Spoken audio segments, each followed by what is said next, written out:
Good morning. You've got about 36 hours to pick up Starbrand in the Spotlight system or with your collector's keys. So let's talk about the data of the card in its final moments to see if the card is worth it. And if you did get Starbrand, I'll give you some deck ideas, help you complete those weekend missions in the last day that you can. Sorry, this video is a bit delayed. My wife got food poisoning. It's been a rough start to the year. But let's talk about the data that we have for Starbrand using data from Untapped, which again, before I show you the data, I always share this. Untapped is such a small sample of the meta of Marvel Snap and how many people play Marvel Snap. So keep that in mind as we do look at this data. But what the data is telling us is that Starbrand is not a very popular card. Its popularity rate is way below that of Eson's last week, even though I think that Starbrand, and this kind of reveals my rating, I think that Starbrand is a slightly better card than Eson, but is popularity is I think Eson's was 15% or something like that, like nearly half. His win rate is better, and his cube rate is better than Eson's. His win rate at 52.5% and his cube rate at 11%. The interesting thing as well with Untapped-based statistics is that you can change the statistics based on collection level and also based on rank on the ladder. And so I like to include ranks on the ladder because I feel like that's the data we actually care about, right? We can do post-infinite data, and that changes the statistics quite a bit. The interesting thing is as you go further up the ladder, you include less and less of the ladder, right? You go from 30 to 100 to 50 to 100 to 70 to 100 to 80 or 100, whatever it is. The higher you go up on the ladder, the more popular Starbrand gets, and the lower the win rate gets for Starbrand, which is interesting. Which those two, that makes sense. As popularity goes up, win rate also goes down. But also, as you go up on the ladder, win rate goes down. So just kind of interesting to think about. Data is a very interesting point to me. Data analysis is interesting. Untapped is so limited that it's hard to, there's not a lot of statistical significance to it, but it is interesting to point out that the card is popular, especially at high collection level players, which makes sense. They're interested in the newer card as they have most of them. They can spend their keys more willingly, but it's also interesting to me that the higher you go up on the ladder, the more interested people are in the card. So that's the data, right? That only tells us so much. Let me get into my rating of it, my experience with playing with the card, and then the decks we can talk about. Before we get into my rating, I do have something to ask of you, and that's first that you would, if you're not already, subscribe. We have a goal to reach 1,000 subscribers before my daughter turns 1 on April 1st, April Fool's Day, believe it or not, which we are very close to. But we've got about 14 days to get 175 subscribers roughly, which is a lot in a short amount of time. So if you want to help me achieve that goal, which we are so close to, you hitting the subscribe button would mean a lot. If you're already subscribed, thank you. You are incredible, and I sincerely appreciate it. Leave a like. That helps the video perform. The second thing is I'm going to ask you to comment, but I got to explain this. My wife has agreed that in celebration for reaching 1,000 subscribers, whether that's before April 1st or after, she's agreed that in celebration she will record a video with me and that she will try to rate Marvel Snap cards. She's not a card game player. She's not a Marvel Snap player. And those videos, I think it's Cam Best who does it, where it's I think he recently had, was it Cam Best? Who had an NBA analyst rate Marvel Snap cards. My wife has agreed to do that, which I think would be a ton of fun. So I need your comment for two things. One, what cards should she try to rate? The second thing is, at the end of that video, I'm going to use a brand new kind of burner account that I have with Marvel Snap, like Series 1 only cards, Series 2 maybe, to play a game against her. She gets to use my cards, my decks. What deck should I have her play? I'm thinking to have her play Zoo because that's the easiest to play. But let me know. What card should she rate? And in a game she's going to play against me, what deck archetype should she play? Anyway, those things would mean a lot to me if you would subscribe and leave those comments. Helps a ton. But let's talk about my rating with Starbrand. I did end up spending my keys on him. The rating that I gave for him initially at the start of the season when I was talking about spending my keys was 4 stars. I was much higher on this card than a lot of the others, except for Khonshu, right? This was the card that I was probably second most excited about. I gave Firehair a much higher rating, but I'm not necessarily excited about it. I was pretty excited for Starbrand. The rating I give it, though, is 3 stars, as you can see here. That's the same rating that I ended up giving Eson, was 3 stars. However, this is a much better 3. I feel like Eson is at the low end of the 3-star, and Starbrand is at the high end of a 3-star. If you were giving him point ratings, I think Eson's a 3.2 and Starbrand's a 3.8, if that makes sense. I think his potential isn't going to change very much. He's a pretty straightforward card. Of all the cards this season, he's the most straightforward thing. He's a big stat stick at 3 costs, and he's got a downside ongoing effect you've got to deal with.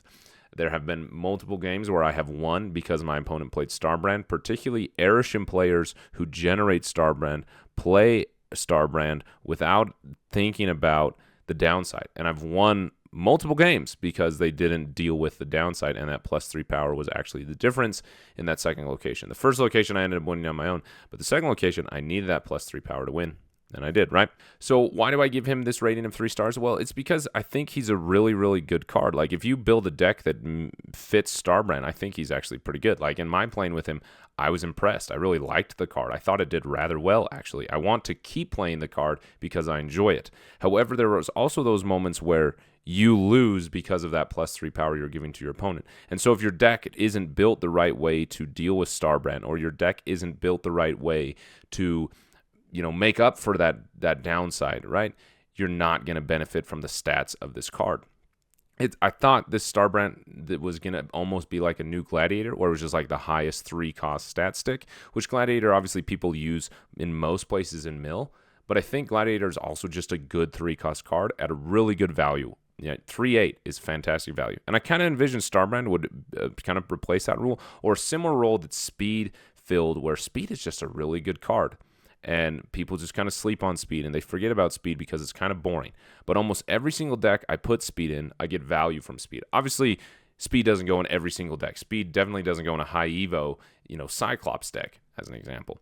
But in the right situation, speed always generates value for me, and is always a shining star in the deck. And I figured Starbrand would do something similar, and it's not that way, but in the more niche applications where Starbrand is applicable, he does have value, is my experience. So what are those niche applications where he has values? Let's talk about the deck. I have his potential also at 3 stars because I don't think anything's going to change. But let's talk about the deck. These are all decks based off of statistics in Untapped. Again, a very small sample size. At the end, we'll get to the decks that I played with Starbrand when I was junior. The number one base deck based on win rate at rank 70 and above is this control deck, which makes a lot of sense. Tech cards are really popular right now. Control is a very popular archetype. I think this is the most boring type of archetype to have in Marvel Snap. All of that for another video, but control-based cards are really popular. Of course, we have the very popular and very prominent cards of Iron Patriot and Captain America and Zabu, right? Super prominent cards. And then you've got all the things that you love to see, like Shang-Chi and Enchantress and Rocket Raccoon and Groot and Juggernaut, right? Kind of interesting that there's no Sauron, that the only way to deal with Starbrand is Enchantress, but I think that that's pretty good, right? You just play your Starbrand into their location where they have ongoing cards. However, if you play Starbrand early and they can kind of suss out that you're playing a control deck, and then they play their ongoing in another location, now you've got to deal with that. I think the best way to play this deck is especially if you get Sarah down, is to save your Starbrand for turn 6. Because if you're playing this right, even if you don't get Enchantress, let's say you don't have Sarah, but you get Enchantress discounted by Zabu, you can play Starbrand and Enchantress on turn 6 in the same location, right? So you get to target your Enchantress on their ongoing and also take out your own in Starbrand, right? However, you may not want to do that. You may, maybe they're Iron Man, you're going to Enchantress, so that location just loses all value. They're at 6 power now, so you can win that with Enchantress alone. So obviously you want to Starbrand in another location. But again, very strong archetype. I think Starbrand actually makes a lot of sense in this because you want priority. Starbrand can help you get priority. It can also help you lose priority if that's what you want to do. So you can use Starbrand in the right way to manage control. It's also just a good stat stick. The next one, of course, that we should have seen coming is a Surtur deck. This is pretty much the Surtur deck that we're used to seeing with Starbrand included, and it's doing pretty well. I think people, again, my comments about the meta I've shared before is that when nerfs happen, people they say the card is dead, and the sad thing is it does die because people move on from the card, not because the card should be moved on from. People that like it really is like Toy Story. I don't want to play with these anymore. They just drop it and move on. Anyway, so that's a Surtur deck. I mean, it's pretty straightforward. It's a good deck. The next one is a Scaron deck, as I'm saying it. Like, it's a Sauron-based deck with Scar. It also has Surtur, which I think is interesting. It's like a weird combination of a Scar deck, a Surtur deck, and a Sauron deck. You got Goliath in here. You got Typhoid Mary in here. Very interesting. I thought was pretty cool. Obviously, he's performing well, a little bit less than the just straightforward Surtur deck, and I think that's because in this application in particular, to deal with the downsides of Typhoid Mary and Starbrand, you have 2 options. You have Zero and Sauron. Zero only gives you one of those. You've got one card that you have to draw and play on curve in order to deal with 2 major downsides of your cards, especially if you want the buff to Surtur. where Typhoid Mary would have to be in a location on her own or played late to benefit Surtur. If you play Typhoid Mary and then play Cold Obsidian into that location, you no longer get the buff to Surtur. So that's kind of the downside that I see of Starbrand in the Sauron archetype in general, is that you are waiting so much to draw this one key card. Your win condition is almost baked into one card, and if you don't draw that on curve, you're kind of done. So that's the Scarron deck.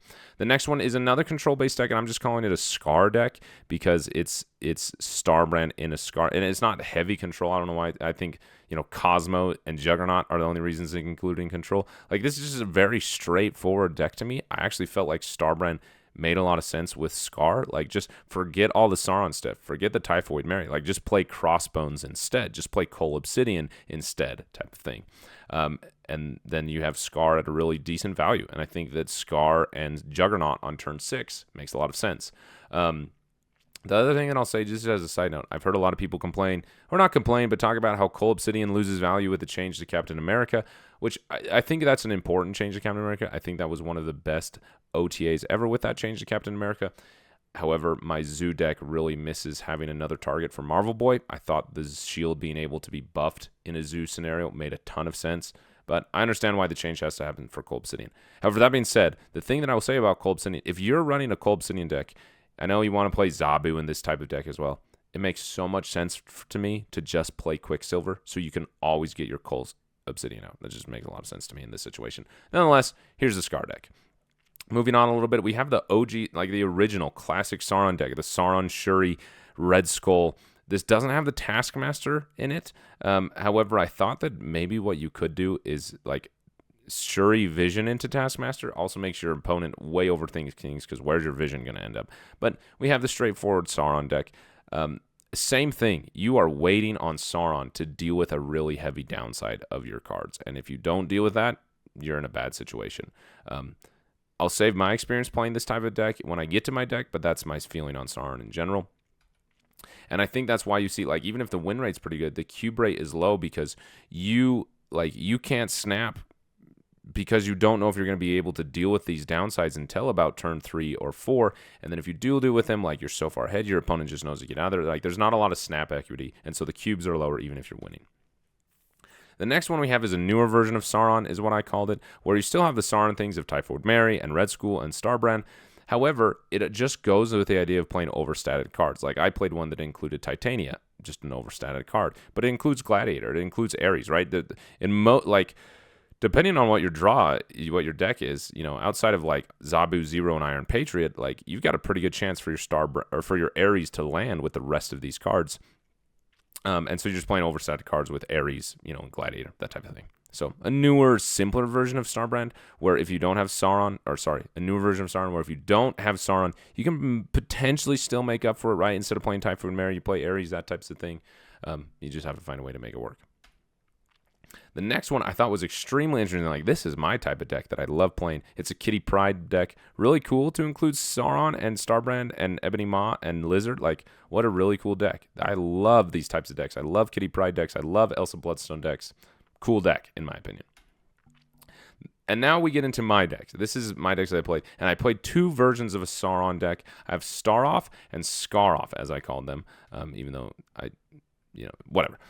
Staroff, is a Starbrand Sauron-based deck. Again, my experience with Starbrand is that without Sauron, you are not doing very well, right? You can win 70% of your games and only gain 8 cubes because the snapping is so limited if you don't draw Sauron, that type of thing.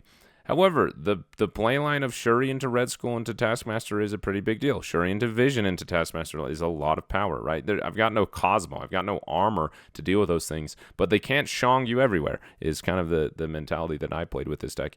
Like, big surprise. If you play overstated cards, you can pretty much win locations, and I thought Starbrand did pretty good in this scenario. The next one I have is, I do have the risk of armor in here with Sauron.